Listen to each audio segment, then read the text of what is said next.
Now here I am in Workspace, and I want to show you the new Workspace pages. What I can do is actually go under File, New, and choose Workspace page. When I do that, I'm going to be prompted with some choices for templates. I can choose one of these predefined templates, or I can just choose a blank one. So here I'm going to say, I'll take this one with 3 squares already on it, and say OK. So you can see now what it's done is to create a page with 3 containers for portlets for me. And what I can do then is I can actually go over to my left-hand pane, open things up. Maybe I'll take a look at that pivot chart that I created.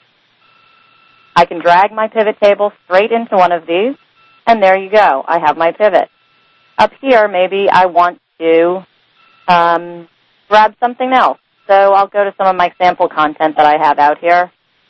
And again, I can use anything that's out in the workspace. So it doesn't have to just be IR documents.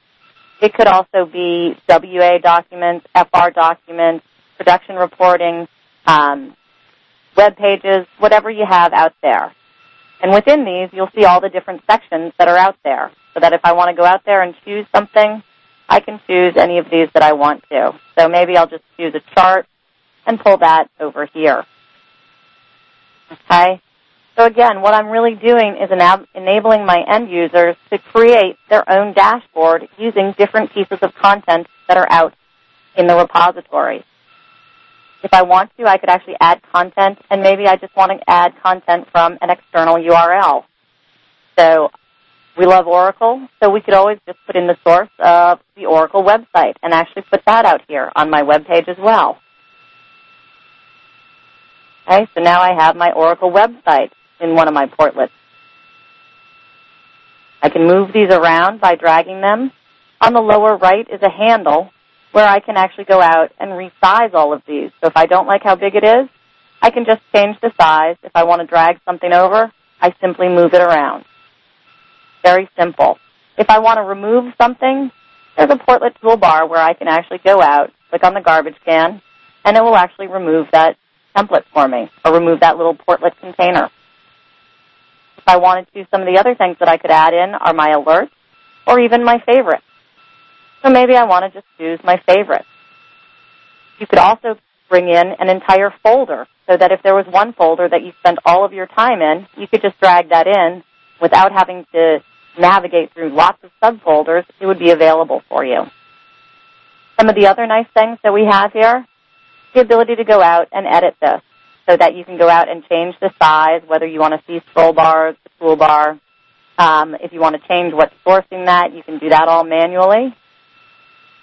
You can actually take this and launch it into a full new tab. So if this is something that I'm interested in, maybe what I want to do is actually take it out there, and you'll see it's taking that and launching that section in a whole new tab so that I can see the rest of the document there too and start to interact with it. There's also the remove, and this one, I can actually just click on the icon here on the right, and it will actually maximize this for me, so that instead of launching it in a new tab, it will take over all the space on my workspace page. So I don't have to launch a new tab. I just have blown it up, basically, and made it as big as the page. I can then just click on the minimize button, and it will go back to exactly what it was. These can also be saved then for you personally, or they can be saved out to a folder that everyone has access to so that they can become a corporate page, so that now you can create your own pages for your own personal consumption, or if you would like to, create ones that can be shared with more of the coworkers and more of the organizations in your company.